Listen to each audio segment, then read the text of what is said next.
live, man. Welcome to the podcast. What's going on? Thanks, Sam. I heard you went for a trip recently. Bet you that was fun. Yeah, trips where'd are you always go? fun. Sydney, Yeah, Brisbane, Sydney. I got Adelaide? a car all four. from.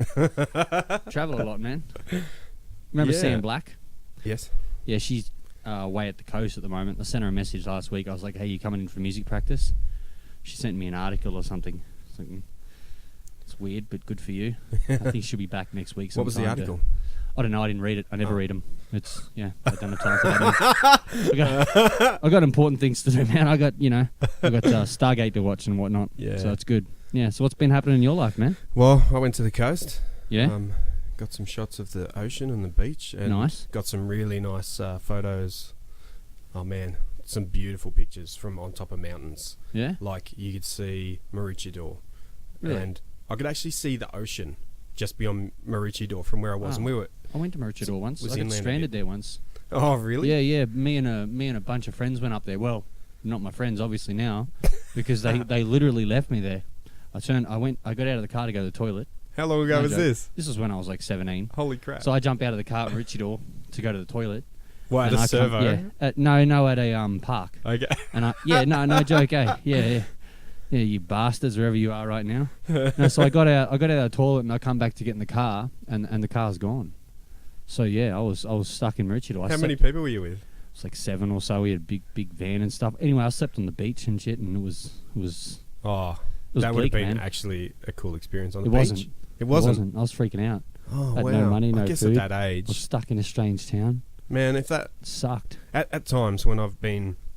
Because I've done a lot of travelling and driving in the last 6 months, I guess, like getting around, finding myself in places that I'm alone. And so I've had this relationship building up with God over the years. He's been there through lots of crazy stuff in my life. But when I find myself alone in places, instead of freaking out like I might have when I was young, yeah, I would have at times when I was young, but I really, especially when I had my guitar with me, I had an opportunity to sit there and meditate on God and think about where I was, my surroundings. I close my eyes, listen to the sounds around me, and just take notice of all that He created. You know, there's that. I think it's Corinthians. There's that verse who talks about his existence. This is paraphrasing massively. His existence is known by creation. You know, it talks about people rejecting Him. Yeah. It's self-evident. It's like everywhere. You Therefore, see it have everywhere no you look. excuse for your unbelief. Yeah. So whenever I'm getting around now, and even in the last week, travelling up the coast and seeing the sights, some of the photos I took on the way back yesterday, oh my God, the clouds, the cloud formations, the light coming through the clouds. I'll show you Good some shots. of them later. Man, I they're find beautiful. with the whole prayer thing, like I find like when I'm extremely bored, when I've watched all the shows I want to watch, and I can't think of what to do, what to watch, what game to play, or whatever else. I'll find that those are the times where I'm like, man, I'm so bored. I'm just going to chuck on some worship music and pray for a little bit, right? Yeah. Those are the most powerful kind of worship experiences I find. But it's interesting that, like, in order to have those experiences, I have to kind of be bored out of my skull. Like I have to, like, there has to be nothing else I could. Well, At a loose what end. else can I do? Is there anything on the planet that I can do? No. Then I'll pray. It's crazy, and I don't think I'm alone in this. I don't think that's crazy. I think that's pretty natural. Yeah, that's what I mean. So it's like it's weird that we say, we have this relationship with this God in heaven, and He's our creator, and we love Him and all this kind of stuff. But the thing is, like, when I get home, right? Yeah. So I look forward to seeing my wife. Mm-hmm. I like hanging out with her. I like talking to her. Yeah. The sad thing is if I treated my wife, and I gave her the same amount of time that I give God in prayer, I don't think I'd be married, bro. Nah. I think I'd be divorced, Nah. man. It's crazy. It's I think it's that's insane. what we do. And I think that I'm one of millions of Christians that do this. Oh, like, man. it's such a weird thing. I think every person does this to a certain extent. Every Christian. Well, every Christian, but I think it applies to people who aren't Christians as well. Not that they might spend time with God, but I think everyone's got a happy place they go to, or a center they try to find when they're alone and no one else is around. Yeah, but like- when are we alone, though? That's the thing. Well, Never. No, we're not, as Christians, ever alone Yeah. because God is with us. But I mean, no matter nowadays what. though, like everyone's so busy with work and everything and family. Like take the average person who works an 8-hour shift every day. He gets home, you know, he's barely got time to see his wife and kids. He puts them to bed. How much time does that guy have? I mean, he's up at 5:30 in the morning working for the council, Yeah. so he hasn't got time to really pray at all. And then we hear these preachers from the pulpit, and they're like, "You need to pray more. You need to pray more." And it's like, it's good for you. You speak for an hour on Sundays. You can wake up and pray. You can wake up and pray for 5 hours. I can't wake up and pray for 5 hours. I've had a couple of mates, one in particular. He was a massive mentor to me, and he was one guy that would always say, the first bit of your day, just spend it with God. And this guy owned a business. Like, he was always flat out. He owned that business, so he was always really busy, working from dawn until dark, and sometimes well into the night. So he would struggle to find time with his family. Even just, you know, some quality intimate time with his wife, and struggle with that with his kids. But he would always make sure, and he would always encourage me to do this: spend time with God first thing in the morning. It's like a tithe. Kind of like tithing, yeah. Yeah, it was a tithe to him. Yeah. I loved that. I struggled to do it. When I go back to the days when I was working at the hardware store, I mean, that was a 9-to-5 style job. There was overtime, but it wasn't as demanding as owning a business. But I still struggled to find time to spend good quality time with my wife. Some people say that you just pray as you go, like that's what I did. Constantly be aware I that he's with adopted that. you. Yeah, that's how I got by, because I didn't have as much time to pray as I would have liked, and I struggled to just sit down and do it. Instead, I just wake up and go, you know, Lord, I'm here with you today, and I want to go through this day. I don't want to stop this conversation with you. Whereas some people talk about it in a reverence way, like, no, when you pray, you got to be down on your knees, and you've really got to just be praying to God in that moment, and communication. But I don't know that I agree with that. Speaking of reverence, man, you know, it's like we went to this thing the other day, like the World Day of Prayer. Oh, yeah, where'd that happen? That happened at Oasis Church. Now the thing is, Oasis Church, they're a Pentecostal church. Yep. But it was really strange because the World Day of Prayer meeting is very formal. Like, it's extremely formal. Yeah. Like, I don't think anybody actually prays at it, which is really weird. Because it was like this. It was like a scripted prayer was read by a person on stage with their eyes wide open into a microphone, very monotone. Yeah. And then right at the end, we'd all repeat the same line, "May it be forever, amen." It's very Anglican. It was extremely religious. And I was just sitting there thinking, you know, it's kind of good that we're all of one accord and stuff, and it's great to see, you know, all these people from other churches gathered in one place. Yeah. But, like, what's the actual point of anything that we're doing here? Like, if we're just repeating words. Like how about this? What about if all the people from all the churches got together in a room for the World Day of Prayer and just all, like, pleaded with God to change something? Like, what if we just pleaded with God about something? Well, that's kind of what we do at K24. Yeah. That's the style of prayer we do there. Yeah. Well, by the way, they were the only church that made no appearance, which was weird. Okay. Yeah, it was strange, because I did let them know about it. Yeah, It's like, okay. hey, I think someone else mentioned it on Sunday as well. I said, hey, you guys should come over to this World Day of Prayer thing. They're like, yeah, we might check it out. I can see the rebellion and the necessity behind some of that rebellion, because religiosity creeps into so many things. Yeah. But I don't necessarily think that religiosity is always bad. So, for example, no, I agree. We humans religiously remember our war heroes, so that we're reminded of what can happen with humanity, what can happen when things get out of control. So I think the World Prayer Day is a good thing in a sense, because it, even if we're not praying at the event, we're reminded of the importance of prayer. I think there's pros and cons. Like, for me, I mean, the cons are obvious. I mean, you know, the Spirit of God has no room to breathe. Yeah. But the pros, if you think about it, like, take the Catholic situation, for example. So every Catholic parish, I think they're called parish in the world, does the same thing. For example, what this church is preaching on a Sunday is being preached in this church over here on a Sunday. And that's happening across the world. They're all preaching the same thing. Now that brings a unity to the body, like a It sure massive does. amount of Yeah. unity that we as charismatics don't know. We've never experienced that kind of unity where what my pastor is feeding me with this morning, the sheep in China are getting fed with this morning. Like it's, well, minus time zone changes. You know what I mean? Like it's a huge unity. But for me, the con to that is the fact that you ever been to a church and it's like, man, that message was for me. Oh yeah, You know all what I mean? the time. Because it probably was for you. Yeah. And that's a result of the since the Reformation we've decided as many denominations that I as the shepherd of these people are going to feed them by what God gives me, and I alone am their shepherd, not some random guy in a city.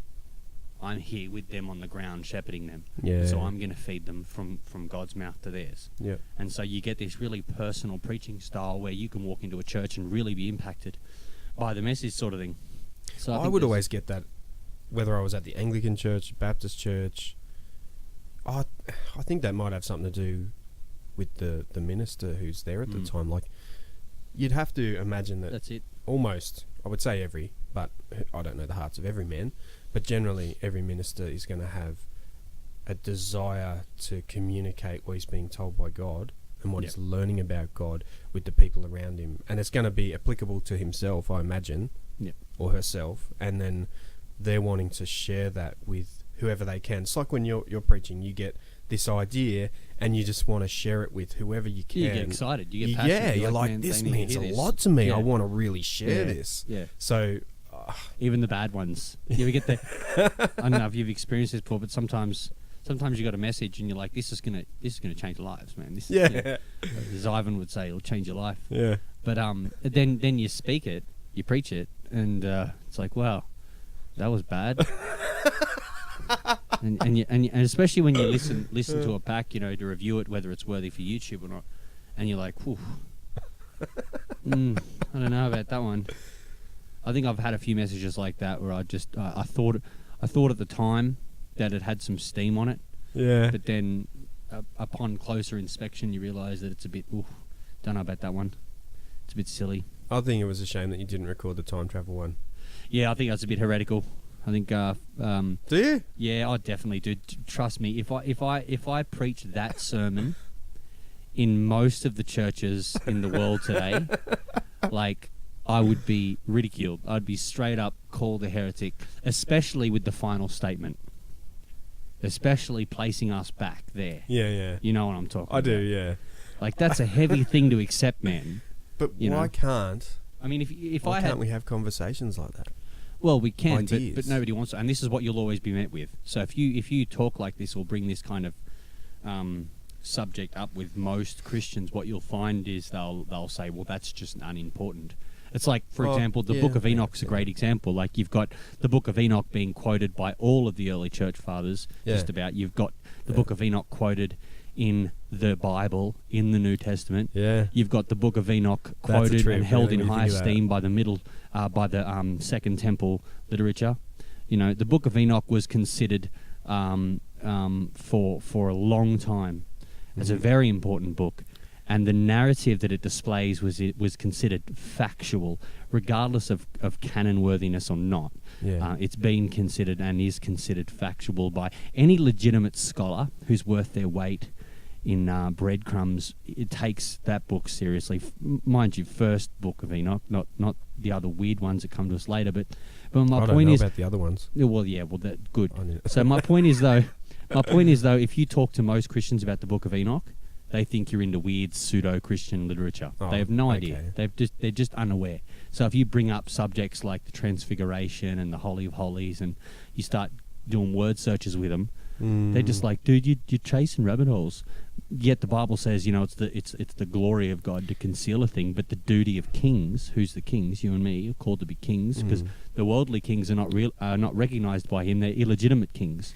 So when the Bible says that it's the glory of God to conceal a thing, but the duty of kings, he's talking about the kings that He recognizes, which is us, and He says the duty of kings is to seek that out, seek what He's hidden. Yeah. So I think any good student of the Bible and any kind of hungry Christian who's who's interested in really kind of understanding the Father and understanding the Son and the Holy Spirit, they should be researching these things, and they should be diving into books that they've been warned to stay away from, and also questioning things. Like one of the first things I began to really ask myself when I first became a Christian was, how do I know what's in the Bible was written when it happened? Like, right. What evidence the is there? validity Yeah, like of what the Bible. Actual evidence is there, especially with some of the Old Testament stuff that predate the Babylonian captivity. Yeah. The stuff that the stuff that came before Babylon when they had Paleo-Hebrew. Like Moses didn't, like the block letter system that we find in the Hebrew Bible, that is not what Moses wrote. He wrote in Paleo-Hebrew. Okay. Which is long since lost. What about the other cultures as well that were around before there was stuff written? Exactly. Like Mesopotamians and... But when I got into this Samaria. stuff, I tried to reach out and find out. Yeah.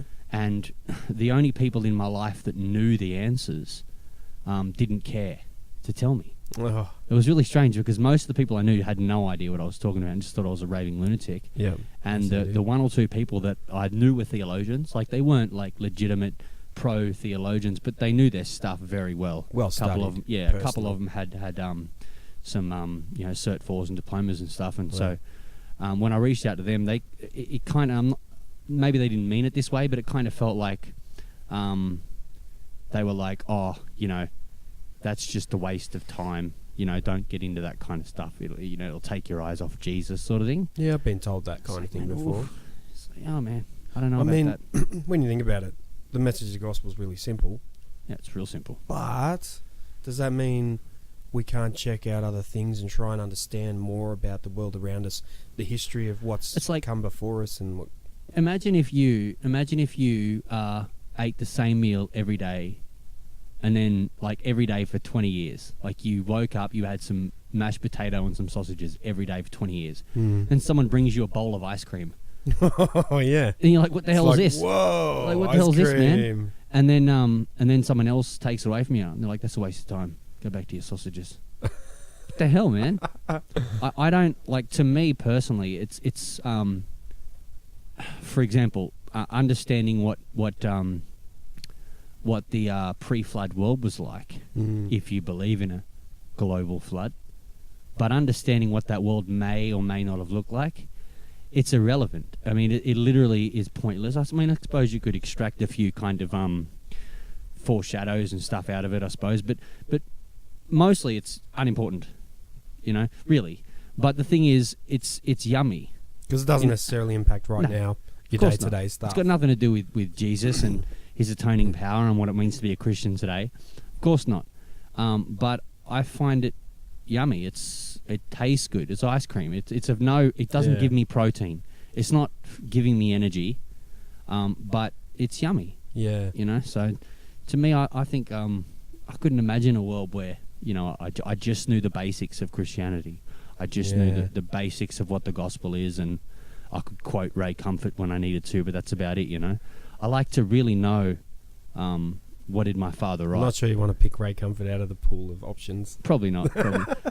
You go to what's that dude's name? Would You you used to do all rather the John creation Piper? videos. No. Oh, Ken Ham? Yeah, or? no, Ken John. No, what's his name? Sorry, Ken Johnson. Didn't mean you, buddy. What's his name? The Dino dude, Dr. Dino. You remember that dude? No. Forget his name. Eastwood? No, Dr. Dino. He went to prison for tax evasion or some nonsense. Oh, no. Yeah, no, it wasn't his fault, apparently. Is this the dude that started the huge creation... yeah, the museum. The big, in the States? The big theme park or whatever it was. Okay. Oh, I do know. He used I know to the debate dude. like 3 atheists at once, and he wouldn't really debate them. He'd just say funny stuff. Like, yeah, your mother was a rock, whatever stuff.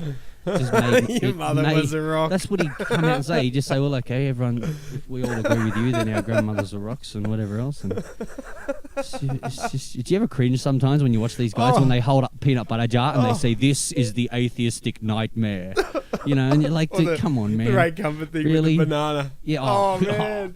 Dude, that's a horrible video. I wonder if he watches that now and looks back thinking, "Man." Oh, I doubt it.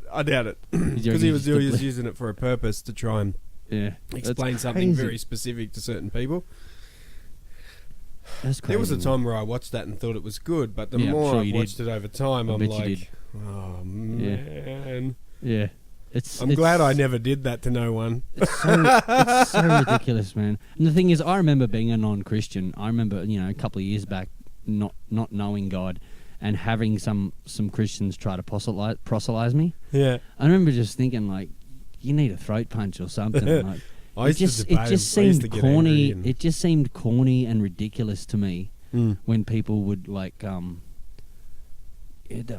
remember when I first got saved, I was hanging at the skate park and there were some teenagers there. Where did this happen? And what town? This happened in Glen Innes. Wow. Okay. Yeah, this is just after I got saved, and I was hanging out at the skate park, and I remember I was just sitting with some teenagers, and they asked me.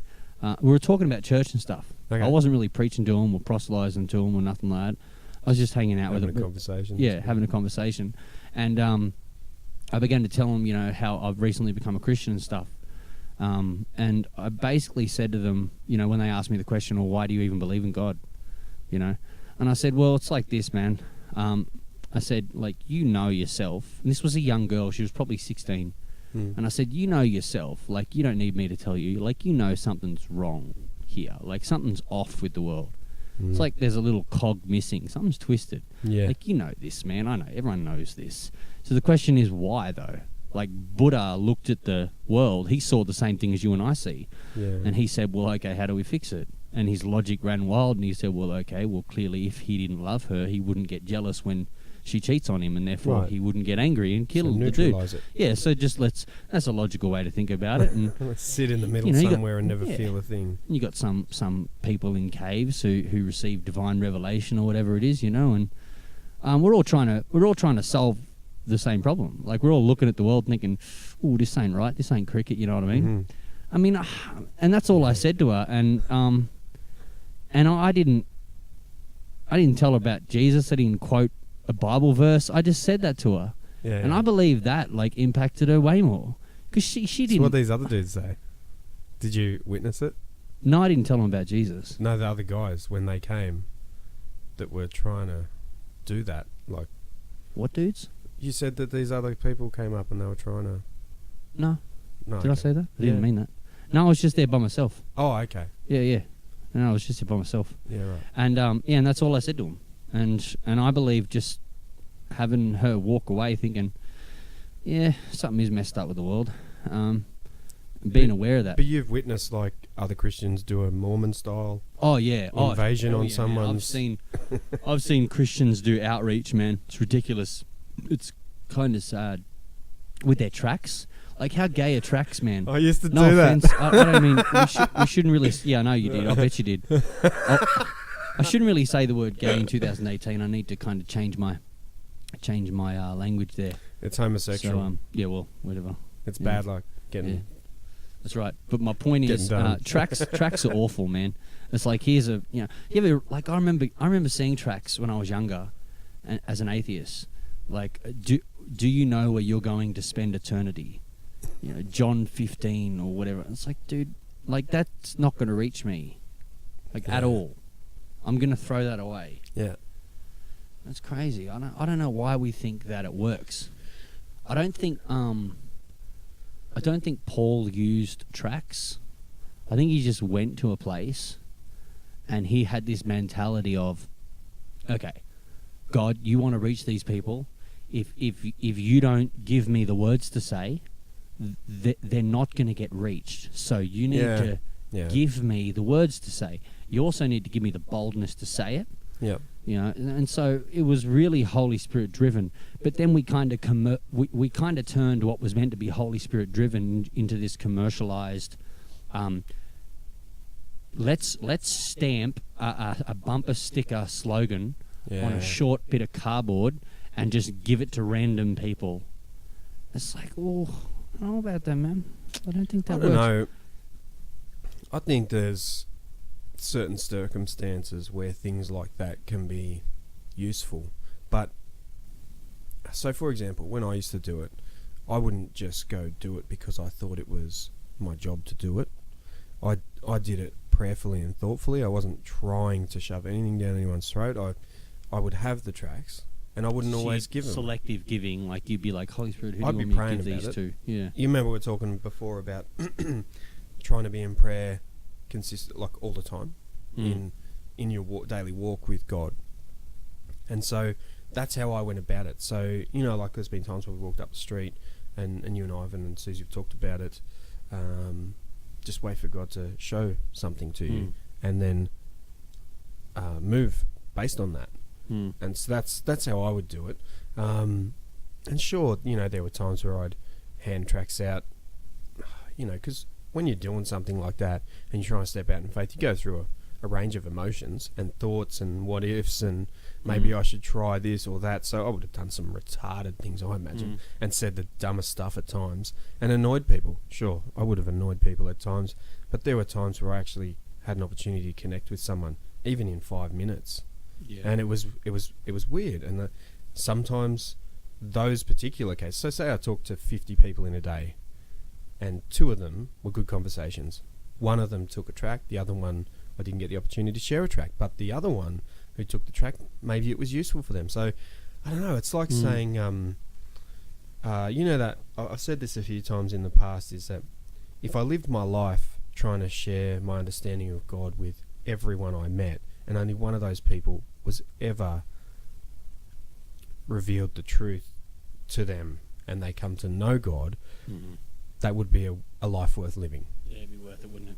Because it doesn't matter the quantity. Sure, there's people like Billy Graham who've converted masses of people, but I think the objective is to just share what you know the best way you can. And I agree, absolutely. I speaking. remember when I've done evangelism, when I've gone down the street to do kind of street evangelism, what I've found is that there are people who just want to talk, and people just want to unload their life story on you. Yeah, sure. And it's happened a couple of times, and I think they're the people that we're sent to ultimately.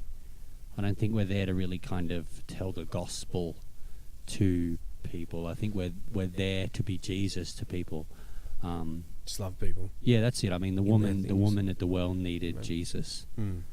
She needed him in that moment. The woman caught in adultery, she needed Jesus.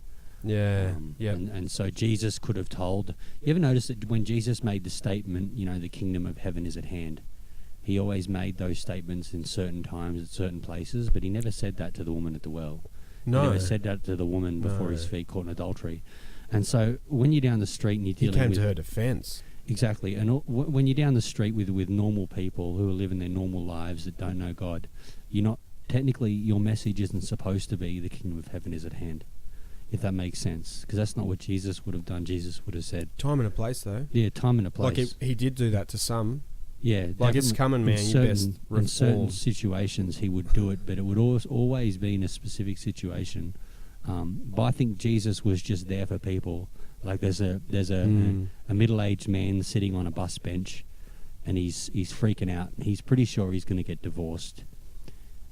He's worried about his kids. He doesn't have anybody. And then here comes Ivan trekking down the street, and God says to him, whispers in his ear, "Go sit next to that dude. Yeah. Don't say nothing, just sit next to him." And after about 5 minutes of sitting next to him, they start up a conversation, and next thing you know, Ivan knows his whole life story, and he just needed someone to talk to. Yeah. I think in that situation, Ivan became Jesus for that man. Yeah. And I think at a later date, you know... I think that's the point. Yeah, that's it. It's about relational, you know. And then it's like, there will always be an opportunity where there comes a point where we're here to declare that the Lord is sovereign, and that, you know, we're here to preach the gospel. But it'll always be in God's timing. Like kind of street preaching, like where they kind of preach but on the street corner. I think that works, but it works sometimes. Right. Because very rarely is it God appointed. Like when God grabs a hold of you and commands you to preach in the middle of the street, That's because the people walking past you, God sent them there to hear what you've got to say. And what you've got to say isn't going to be the most powerful thing for them. What it's going to be is the straw that broke the camel's back. It could be. They've had a week of hearing things from God, hearing things from Him through various different outlets. And they're at the point where just one more thing's going to tip them over the edge, and then they come around that corner from McDonald's and they hear you preaching.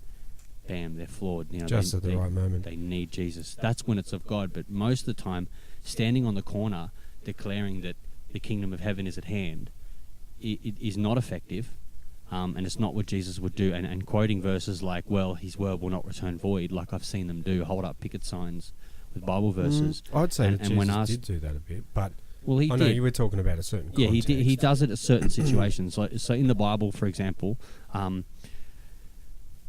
Jesus would stand in front of crowds. Yeah. That's what preaching time. That was preaching time. Yeah, Then he'd preach. And some of his sermons are the most profound things ever uttered by the human mouth. Yeah. Like, blessed are the poor in spirit. Yeah. You know, things like that. And he'd teach them. And then he'd turn to his disciples and teach them. You know, and it was a beautiful thing. But when he was walking from, you know, this place to that place, and he met the Samaritan woman, you know, that was a different situation. It wasn't preaching times. It was personal times. Yeah, very much. And so. I honestly think that you know, the people who we're in relation with are most open to the gospel. Yeah. You know, because they see our lives. For example, the woman that was caught in adultery, she would have listened to anything Jesus told her and believed it as truth because of how Jesus treated her, because of who he was, because of who Jesus was, and the gentleness he had, and the compassion he had, and the forgiveness he had. Surely this must be the Son of God. I'll listen to anything he's got to say. Yeah. Whereas if Jesus acted like a Pharisee and was like, you all need to, you know, quit, you know, and do the right thing, all this kind of stuff to the world, I don't think his words or his ministry would have had as much credibility. I think it was Jesus, the person, that was really the driving force of his ministry, not Jesus, the preacher. That makes sense. What else has been happening, man? It's a weird conversation. I was just thinking, we didn't pray. No, we don't before need we to pray. started. Oh, we're not going to pray before. I'm not doing that. You want to hold hands while we eat a meal too? Oh. You ever done that? You ever do that with your family? Hold hands around a meal? Yeah. We've never done that. Oh, really? Yeah, we just decided. We tried it when we were like first married, early Christians, just got saved. We wanted to be just like, you know, the pastors, and we tried it and it just felt corny and weird, so we just kind of not did it. It's like, this is weird, holding hands around the dinner table, like, thank you, Lord Jesus, for this food. It was creepy. You ever notice how weird it was? It was weird. Think about it. It's just such a weird thing to do, you know? I don't know. I never found it weird. Didn't you? No. Did you grow up in church? No. Oh, what's that usually? And my family growing up never held hands and prayed over dinner. That Pa always said grace. Yeah. But, yeah, we never did the hand-holding thing. Maybe at Christmas. I can't really remember. Having some vague flashbacks. I hate holding, like, people's hands. I don't like the way people grab my hands. You don't like intimacy with No. other people in general, I think. Not really. You Like, ever I remember you said months back, man, if you invited me over for dinner, that would be really weird. And I'm like, why? We're just eating food. But hey man, you want to come over for dinner? You want to eat food together? Think about this, right? So eating food has the same biological place as pooing or peeing. I mean, it's just something that our body needs to do. But you never say to your friend, "Hey, why don't you come over and poo with me?" Like, no one. I'm serious. Like, no one says that. No one says that because it'd be weird, right? So yeah, it would be now weird. Logically, it's just as weird for me to say to you, "Hey, come around while I stuff organic matter into my face hole so that I can live for another week." Like, it's just, why would I do that? You know? Yeah, I don't know. I don't know, because It's such a weird thing to do. eating is different to pooing in that. Is it though? Biologically? In that you're not revealing anything of yourself. Yeah, true. And you can It doesn't sit and stink have a as much. conversation. Well, It usually smells pretty good. Well, it wouldn't want to. You There's wouldn't some want to eat with a differences. person if it didn't smell good. No, it'd be weird. I think, I don't know, I've had some great dinners with friends, man. Yeah. Just sitting over a table or hanging out on the couch, eating food and talking about stuff. I think sometimes being distracted by a object in front of you can make conversation flow a bit easier. I think possibly, especially if you're just getting to know someone too. Maybe, I don't know. But then I've had dinners with old friends and that's been good too. I mean, I've had some good dinners too, man. You know, I've had a lot of good dinners with friends and stuff, but I think ultimately it's a little weird that that's a custom that we do. Yeah, like, hey, let's go have meals together and stuff. I sent Ivan and Susie a message the other day, and I said to them, hey, you know, me and Cash should come over and have dinner sometime. So I figured, you know, we've never done that before. Why not, right? But it is kind of a weird thing to do. I think most of the things that we do in life, it's like an official getting to know you ceremony. It is. It is, isn't it? It's like we're officially okay with each other now, so we'll eat meals together. It's weird. I think most of what we do as humans in life is pretty much weird. Like if you think about things that we do, it's like even church. Like I was thinking the other day, church as we know it is a pretty weird thing. Oh, hell yeah. Yeah. Man, when I first became a Christian, going to church was weird as hell. It even sounds bad, doesn't it? Like, what are you doing, mate? I'm going to church. I'm going to go to church. Going to church? Oh, well, aren't you a goody-goody? Look at you going to church. It just sounds weird. It's like, oh, you know, went to church this morning. That means you're a certain thing now. Yeah. You're one of church, those. Did you? What'd you learn at church, bro? Guys. You learn how much Jesus loves you? It's just a weird thing. You can't remember anything that happened. No one ever remembers the sermon. Yeah. It's like, what did he speak on again? I don't know, but it was powerful. Like, how come we have phrases in Christianity, like things are powerful? Yeah. Oh, man, it was powerful. Changed my life. Anointed. What did it change? What did it change my life, man? It altered the trajectory of my destiny. It did something to me, man. It was crazy. I don't know. I think we say weird things and we don't realise it. Like when we say, oh, he's so anointed. Like, what is that even? Are you saying he's talented? Because, yeah, he's pretty talented. Yeah. Like, what do you mean he's anointed? I mean, like... What is that? Did someone pour oil on his head? Yeah. And now what's going on? His substance has changed. So this person here who loves Jesus just as much and probably prays and reads their Bible more, but he can't sing as well. So does that mean he's less anointed? Because he can't sing as well? Right, no. We do though. We look at people that are talented. Yeah. Like Matt Chandler, Piper. Right. These giants like that, and we say, well, they're so anointed. Maybe Piper's just a really gifted communicator. Yeah. Like, is that so bad to admit? Like, why does he have to be anointed?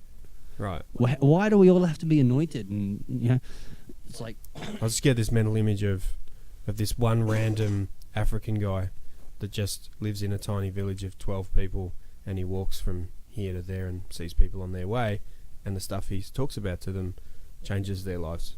Literally helps him get by another week. That's anointed. Yeah. Is it not anointed? I think so. I think just as much in only touching the lives of a few people that no one will ever meet, ever, because they live in a really remote place in the middle of Africa. And then you've got someone like John Piper, or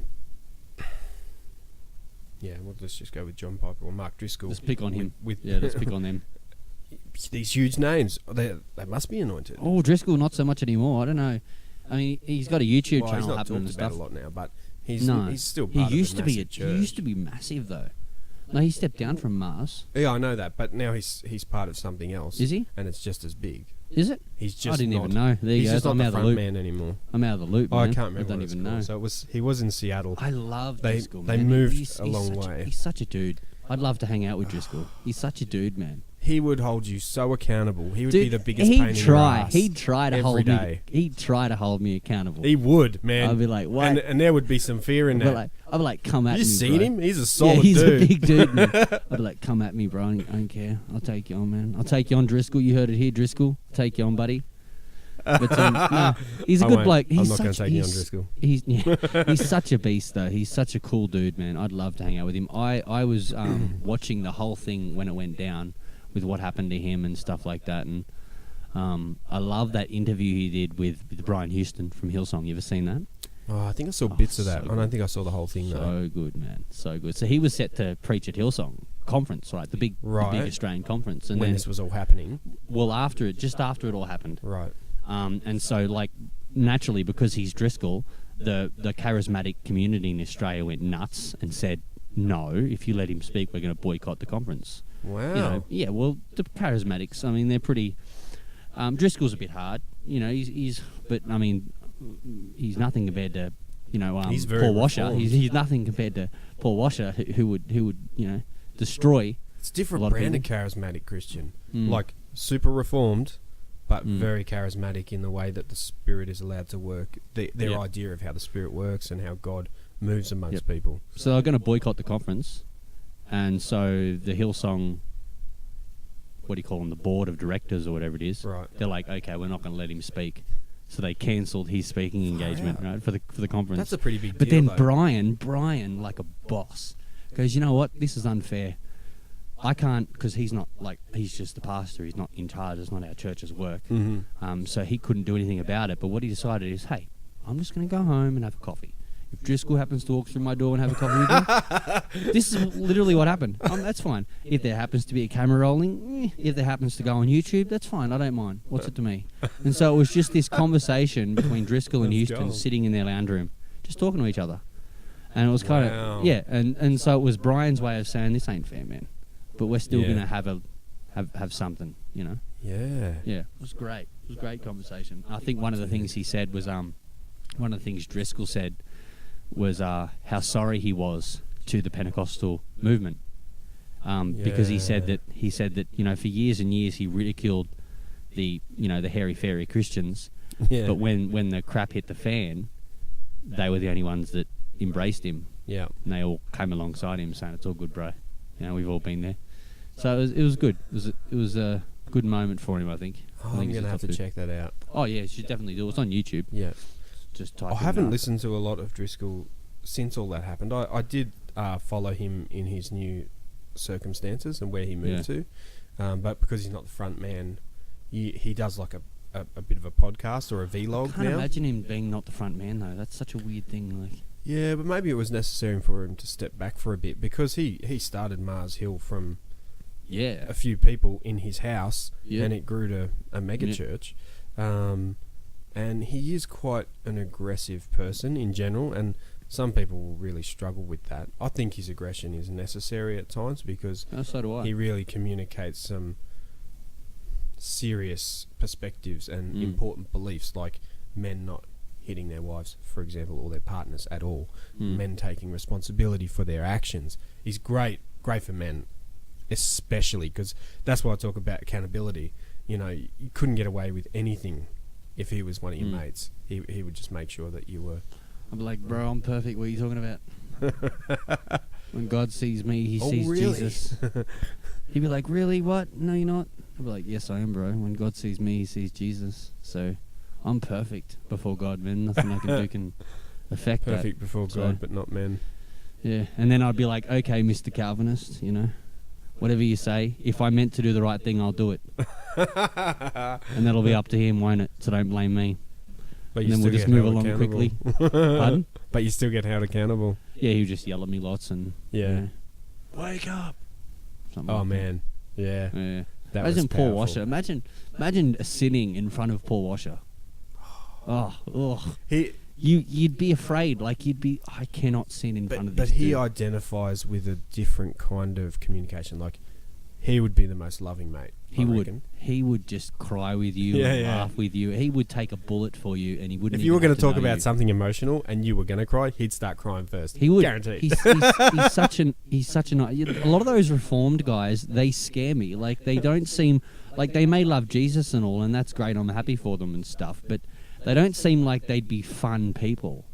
Like I can't imagine having a Buttoned up yarn with shirts. MacArthur. Like I just think that MacArthur would Perfect be hair, about as perfect teeth. yeah. Like I think I'd be a bit frightened. It's like your grumpy granddad that plays lawn bowls that you see once a month. Yeah. Like, don't piss granddad off. That's how I'd feel about like MacArthur. I'd be like, don't. Oh, MacArthur. I don't think I'd like to hang with MacArthur. You wouldn't want to annoy him, or you'd be like in his way or something. Yeah. Yeah, like I'm sure they love Jesus and all, but I Like can't imagine that'd the be fun. granddad in the workshop that's doing a job, and you best just Just sit leave on him the chair alone, over let him do there. his thing, just sit on the chair and be quiet, close your mouth, He's creating when something spoken special. to. Yeah, it's like, what the hell is going on here, man? I don't know. Meanwhile, me and my other Pentecostal mates are jumping up and down on Dad's lap, drinking all the Kool-Aid and eating all the jelly beans and having fun. I think it's ultimately different perspectives. Yeah. I think we're all children. Yeah. Oh yeah. Except for those weirdos. But there's the weirdos. there's some dudes who what I'm talking are so grown up and so the father figure, the Papa Bear. Yeah. That's who they're always going to be. And there's like a pole in their bum and a lemon in their mouth. I'm not saying that that's the case, but no, not, of course not. They're like a great figure that will always be identified as a leader and a man of great regal renown and stature. Yeah, if that makes sense. Like I would say, my pa was a guy like that. He was just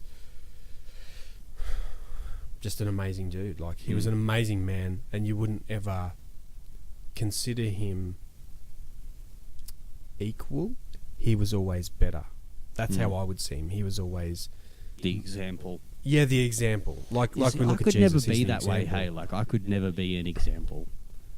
Like I can imagine people not intentionally. No, like it'd be weird. I think it'd feel weird trying to be the example to other people. Like, that I'm the example of what it's. Not that I'm full of sin or wrongness. It's just that being in a position where people look up to you, I think, would be frightening. Because you'd walk around on eggshells, afraid to mess up. You know. I don't know. Like, can you imagine like Graham, right? So. Yep. Which is my pastor. Mm. I could do things. I could do things that might not be that gentleman-like. Not sin. And you have. Exactly, probably in the last 10 minutes. But Graham couldn't. Like, No, I didn't care how liberal your church is. Yeah. Like, Graham couldn't do that. He wouldn't get away with it. No. You know what I mean? Like, I could never live like that. I could never live knowing that, like, if I don't act completely kind of old-fashioned and proper all the time, then people are no longer gonna like. Some people are naturally like that, though. Ooh, they're the dudes I'm talking about. Yeah. Everyone goes, I would love to be like that. I know that I can't be like that because that's not who I am, but I would like to aspire to be something more like that. No, we all want to be something we're not. I'd love to be Arnold Schwarzenegger, but it's not going to happen. No, not really. But he banged his maid and she was not. That was pretty gross. She's okay. This sounds horrible. I should have said it like that, but she's not an attractive lady, and I don't see why. Like, I don't get it. I don't know, man. That's messed up. Yeah, it is. Because wasn't his missus She beautiful? was smoking, dude. She was fine. Maybe something's wrong there. I don't know. Maybe the maid just knew how to talk. Maybe Arnold's just a dog, man. Maybe he's just like. But if he's, maybe he's just let's do it. It's like crazy. Oh, man. Maybe he's got a maid fetish. Maybe. That's creepy. I think like I think Arnold loved her. I think he actually loved her. The maid. Yeah, I think. Really? Yeah, I think so. Okay. I think he actually loved that maid. I don't think it was a sexual thing. I think it was a relational thing, and sex was the fruit of that relationship. Yeah, you seen the son? Why didn't he then marry her? They had a son, right? Oh no! The maid, you didn't know the maid had a son. Got her pregnant. He is a solid dude. He looks just like his father. How old's Sonny? He's like 78 or something, right? Ancient, he's old. His son's like 25. Why is he making babies at that age? No, this was years ago. Really? The son's like 17 or something. Oh, like wow. That. I forget how old he is. Crap. Yeah. I thought this was... I guess I'm thinking this was not too long ago. Maybe. Yeah. No, he's all grown up now. He's a solid dude, man. Yeah, right, Yeah, that son's huge. Big, bulky dude. Got that big square jaw like his dad. Serious. Yeah. It's crazy. You can tell it's his son. None of the Mexican came through then. Well, wasn't the maid Mexican or something? Yeah, the maid was Mexican, yeah. I heard a story the other day. The maid isn't called by her name. I don't know what her name maid. is, dude. No one does. It's like, isn't that sad? Like, man? people don't even give her a name. That's so racist. Oh, it's terrible. Yeah. It's I mean, we're laughing about it, but it's an uncomfortable laughter. It's like, it's so bad. It's really, it's kind of funny if you think about it. Yeah. Poor Arnie. I don't know. Poor Arnie. I suppose you fall in love Poor with him. Arnie's an idiot. He was. Oh man. Makes Sydney. you wonder if it wasn't relational, if it wasn't a relationship thing that he fell in love with her, how I much think it more did he do? Yeah, I don't think Arnold's like that, man. I mean, I think anybody who's really looked at him as a person and looked at his career can see he's a sweetheart of a dude. Like, he would have not slept around with women. He would have not treated women in any negative way. I'd say, just from even the pictures of him standing next to the maid, like there was a love there. There was definitely a relationship going on. It wasn't just a heated sexual encounter. Yeah. It was a long-term thing that was happening. I think. Yeah. Okay. And I think that was a one-off for Arnold. I think that's just something that happened to him, that he fell for the maid. His wife divorced him, right? Yeah. Okay. Straight up. So what? He's just by himself now. Oh, dude, I don't know. He's Arnold Schwarzenegger. He can probably have any chick over 40 he wants. But I don't think he does. No, I don't think he does. I don't think he went. Maybe he was devastated by the fact that it all happened. It's hard to know, really. I haven't followed it since then, but it's crazy. So, attack drones. What? Attack drones. You know those little drones? The military's using them? I mean, what's that got to do with anything? It's just a different topic. Fair enough. It hasn't got It's a anything weird to do topic, with it. man. Why? I just think it's strange. Who steers them? Well, this is the question. Who's the people that steer them? Are they rookies? Professionals? Well, I was having a conversation with someone the other day about it, and it was in a magazine. Part of this story was in a magazine, and they were used analog. So there was a satellite that they were controlled through, but they weren't used digitally, so that they were trying to hide their trace. But this thing happened in Syria, where they sent these drones, these unknown people at this stage. And when it occurred, so they sent them into Syria to actually attack a Russian base. And they were going to try and destroy some planes. I don't think that's true. Well, this is a story that was reported in, I don't know which... American drones? Well, that's... No. I don't know if they identified where they were made. Right. But America saw it occurring. No, America saw it occurring. They don't know who's done it yet, but they saw the attack taking place, and these Russian dudes actually took control of some of these drones before they could do too much damage. Russians, like, man. dude, don't listen insane. to the statistics. People say, you know. So they've captured some of these drones. Yeah, of course some of they them did. were destroyed. They shot some of them down. Yeah. And so they actually were coming into a military base that the Russians had in Syria. So it was theorizing. We are here now. You leave this place alone. Yeah, we are here. Don't mess with those Russians, man. They're a scary nation. Aren't they a scary nation? Oh, I love Russia, man. I love the idea of the Russian strength and I do too. I endurance. like the idea of Putin. I like the idea of that dude. Like, judo, I know he's a dude. monster, you know, and all the liberals are Is like... judo or kung fu? What? Putin. He's like Judo's a from... black belt. Yeah, he is in judo. It's yeah. judo, right? Okay. Judo's from Japan, I think. It's not a kung fu. It's Chinese. Right. Yeah, it's kind of like the predecessor to Brazilian jiu-jitsu. Oh, right. Yeah, so the Brazilians took judo over to Brazil, formed kind of jiu-jitsu. I think that's how it goes. Yeah, right. Yeah. Yeah, but they're a scary nation, man. I wouldn't want to underestimate them. I think America is a great nation, but I think if they were to somehow learn to ally with Russia, oh man, it would be one world, so wouldn't powerful. it? Be one world. Who would stand against it if they united? Yeah, exactly. Like, No one would. Everyone would be like, okay, we are You ever yours feel now. like it's the same thing with churches? You know, like we do things in churches because our fathers did it and their fathers did it before them, and no one ever questions it. Mm. Kind of like why we meet at 10 o'clock on Sunday morning. It's like, why get up that early? Like, why? But no one ever questions it. But I keep waiting for the day when, you know, it sounds horrible, but I wait for the day when the last generation just finally dies. And then we can just decide, you know what, let's meet at 2 p.m. on Tuesday. Like, let's just, you know, let's meet 2 p.m. on Saturday. Like, it's just better. It's everybody's up, you know. It's so annoying. And I think the same thing with nations, like this whole America, you know, rivalry with other countries and with Russia in particular. Like, I just can't wait till like all that generation's dead, and the president 40 years from now will be like, of that. That's what I mean, because we keep doing things that We our like fathers our did. borders, and we like what's within our borders to be ours. Yeah, That's what Too countries long. do, man. That's I don't think why. there's a problem with nation states. I think nation states are pretty cool, you know. But Like, I there's just- no way Star Trek's going to occur.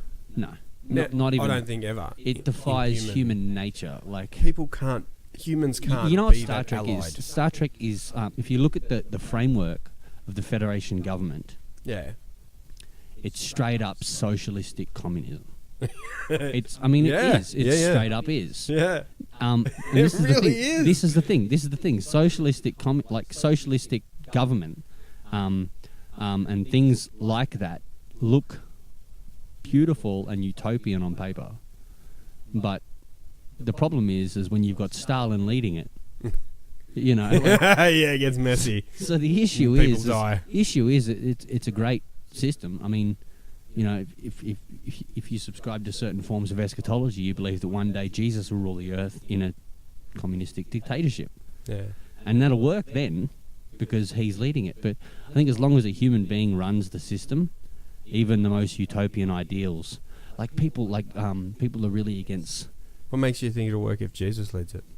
because it'll be done without greed, Yeah. and without the thing with communism is it's easily manipulated by those in power. Yeah. And so in order for communism to work, you have to be a truly humble leader. Yeah. Everyone in leadership must be Completely. extremely humble. Yeah. Otherwise it won't work. No. Well, Jesus is the Because most man's humble. corruptible. Exactly, because man's, you know, Man full will of take evil. advantage Wicked of... man. You know? Yeah. Oh, So you doesn't- mean I can, like, Even put Donald this Trump, mill in like my bank? even an American president, you know, they're not as bad as a Hitler, contrary to popular opinion, or not as bad as a Stalin. But Yeah. even if they were in charge of a communistic nation, there would be corruption. There would be some yeah. form of. It wouldn't work, you know. It doesn't. We've seen that in history. It just doesn't work. I think any man, other than Jesus, would go down that road. Yeah. Like, you could take the most even humble, David, man. Even David was a honourable monster, man. Although He- didn't Solomon's reign last a long time, and he was a dictator. Yep. But wasn't his reign one of the best that ever existed or something? I'm not sure if I know the story well, but I'm pretty sure everyone ended up having jobs. Everyone was able to work to their own capacity. I'm not saying it was communist, but from memory, I think the case was that lots of public works were built, and in general, know. the society was Probably. healthy and well. I'm not sure. Because I know wasn't he that- given crazy wisdom? Like, He was. He had a lot of insane wisdom, but the governments back then, there was no infrastructure for capitalism or communism. Basically, everyone just did their own thing. Like, if you lived out whoop whoop, Yeah. and, you know, you had a farm with your wife and your 4 kids. That was your kingdom. Like, I mean, sure you had you were aware of Solomon, and a portion of your money went to Solomon, but you never saw his soldiers. You never saw Solomon. You know, you had nothing to do. You just had your kingdom, and like you didn't know any. Like, your father raised you on this farm, and now you Right. own the farm, and like that was your whole world. Isn't that like what happened with Joshua when he went out wandering after he left Egypt, Yeah, and then stumbled across this Sheila at the well? yeah. Is that the case? Her dad, was his name? You're talking about Moses. Oh, Moses. Yeah. Am I talking about Moses? Yeah, Zipporah. You're thinking of Zipporah. His daughter, her father, Jethro. Jethro. Yeah, yeah, Jethro. it was Go Moses. Jethro. Yeah, you're right. Okay, wasn't his a little kingdom, but he was just Yeah, like a just little a little landowner. kingdom. Yeah, that Yeah. makes sense. And the thing, Idea. the thing with socialism is that, like, everything from education to healthcare, you know, basically every facet of your life is provided for you by the government. Because you're a part of the nation, it is your right to have Yeah. these things taken care of for you. It Right. sounds beautiful, doesn't it? Doesn't work. No, it doesn't seem to Uh, work. No, it doesn't work at all. And so back then, Solomon didn't even know half of his kingdom. Like, he couldn't, you know, there were no schools. You didn't send your kids to school. Your parents taught their kids. So there was no he used to like, you didn't- preside over. He used to judge scenarios. Like, wasn't there a story where Solomon had? Oh, there's always been courtrooms. that- Since so way back he there's held been a courtrooms. court in that Yeah, sense. definitely. Courtrooms So- have always been a thing, I think. So he would have got to know parts of his kingdom in Parts the of it, yeah. people I think so. and their problems, at least. I think so. But I think definitely when you look at when you look at like infrastructure, like what we have, hot water, Yeah. like a lot of people like to say, oh, we're capitalistic. Well, yeah, we are capitalistic, but we're also heavily socialist. You know, like hot water system. Provision That's for all those who provided have by less. But the thing is, you get Telstra comes in, right? Yeah. Telstra comes in and says, okay, we're going to buy all the piping that runs the electricity to a house, so we own it. That's when it becomes capitalism. Right. When private companies own the wiring. Yeah. Yeah. But then what happens is the governments make sure that these companies aren't destroying the nation by saying things like one of the recent things the Australian government said is that 30% of all coal deposits must be kept for Australia only. No matter what company you are, doesn't matter where you're from in the world. I didn't hear about that. Because all the companies mine coal, not the government, right? Right. So when the companies mine the coal, the Australian government says, I'm not sure it's 30%, don't quote me, it might be 20, who knows. But the Australian government says 20% has to stay in Australia no matter what. And that's them. So it's a mixture of capitalism and socialism. It's whereas a good idea. socialistic framework is the government employees' mind. Didn't they do something similar when Telstra was bought out? Like saying that there has to be an affordable provision made to all Australians. Yes. Regardless. So Yeah, but they didn't you can listen to own that. it, but They didn't listen to that, it's nah. pretty affordable to most Australians. It is. It's so cheap. It's ridiculous. I don't like people say, oh, you know, these Chinese coming over here and buying up all this infrastructure and stuff, and it's like, you know, I wish they wouldn't do that. They're destroying a nation. It's like, no, that's a good thing. Trust me. You want these companies from overseas buying infrastructure, because what's the number one priority of a company? To make money. What's the best? Yeah. What have we seen from the past and Shareholders. history that the best way these foreign countries come and make money? They buy what you own and they sell it for cheaper than you were selling it for. Mm-hmm. They've done it time and time again, man. So yeah, let them come over, let them buy that power plant, let them give us energy cheaper, because they will. They'll give it to us a lot cheaper than these German, French, European companies that are coming over here charging us $900 a week for electricity. Oh, it's You know? insane. Yeah. Yeah. It's so expensive at the moment. It's crazy, man. I think it's a joke how much. I don't think electricity is too expensive, but I think it's a joke how much rent is. I think paying rent is such a silly really? thing. I think buying a house is a waste of time. Oh, yeah, I would agree with that to a certain extent. Yeah. I've enjoyed owning houses, but Yeah, I mean, think I suppose it's good. when but I sold my first house, I didn't want to ever own again. I just thought, Yeah. I'm throwing money away anyway. The government still owns my house. yeah, and the If mortgage they wanted is to put a pretty much highway the through price it, they of rent. could. Like just pay rent. It's, yeah. It's a lot simpler. But and that way, if you don't like they it call a year dead from money. now, just People move. like to bang on about it being dead money and you should buy your house instead. But then you got to fix the place all the time. Like, Yeah, not only that, but you're committing. Like you're saying, I'm going to pay like 30 years rent in one go, which is essentially what you're doing. I'm going to pay like 30 years rent in one go, yeah, and I might die in 5 years. Yep. It's like, man, you don't know what's going to happen tomorrow. How about you just pay this week's rent? yeah. You know what I mean? Like, That's what I prefer now. yeah. Well, after that first house, that's what I wanted to do, Hmm. was just pay rent. A lot of And- people don't buy cars. A lot of people rent cars. Did you know that? Especially in Really? America. Yeah, they don't. Because if you think about it, the price to rent a car, like $50 a day, most people spend more than that in fuel. And especially with Yeah, expensive true. cars, it costs them more than that to maintain it. So a lot of people are like, I'm not paying 60 grand for a car. I'm just going to pay $300 a week for 2 years. You want to have a good job for And that. then, yeah, well, basically, $300 a week, it'll take you a while to pay off 60 grand. Yeah. So you're not paying nearly 60 grand and you own a car for 2 years.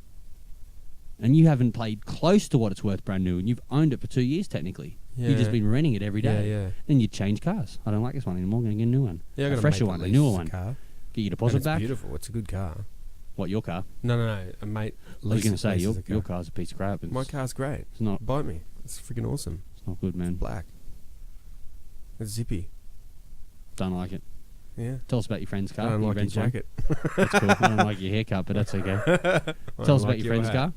Oh, he's got a Subaru, a new Subaru Of course he Impreza. does. Oh, Like, wow. it's beautiful. And he rents it. Yeah, he just rents it.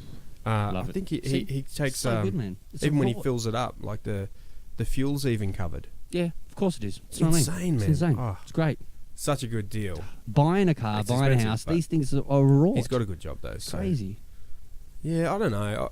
I guess because what's going to happen with my car eventually is going to break down. I won't be able to pay to fix it, so it's just going to have to sit somewhere. Dude, I know people that have bought houses, and I've seen them stress over them. Yeah. Like, yeah, my I've done mortgage it. and my second mortgage, and so why'd you Crazy. buy a house for? Dude, I pay. I think I pay. What do I pay? Like $250 a week or something like that. Yeah, and it's a house. I just pay my $250. It's a nice house. It's a beautiful house, and I just pay it, and I live there. And maybe one day when I'm sick of looking at it, I'll go to another house. Yeah. I'll shop around. Yeah. I'll window shop. I'll like, there's 30 houses here. I wonder which one I should live in for the next 3 years. It's such a good way to do it, man. As opposed to this one house, I'm going to pay an exorbitant amount of money to live here from now until the end of time. So, who thought of that?